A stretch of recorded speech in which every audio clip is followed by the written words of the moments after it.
దానికి నగలే pen pen కాదు నగలు టార్గెట్ అది టచ్ అయింది దొబ్బిందో లేదు టచ్ అది డబుల్ డబుల్ తీసింది కాయిన్స్ సీజన్ కూడా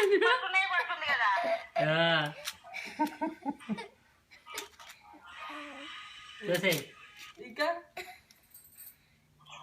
మొత్తం ఇటు సైడ్ వచ్చింది అటు సైడ్ పోనీ లేదు అది తర్వాత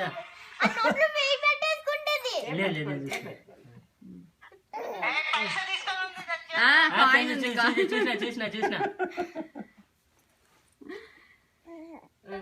పైసలే నాన్న పైకి చూడ పండు ప్రణిక ప్రణికలు మొత్తం దాని మీద ఉంది చేతులు అయితే నోట్లకి వెళ్ళి లేదు తీసేసి తీసింది కింద పడిపోయింది కాయిన్ చేతిలో నుంచి కింద పడిపోయింది చాలే ఇంకా చాలే ఇంకా కాయిన్స్ చాలు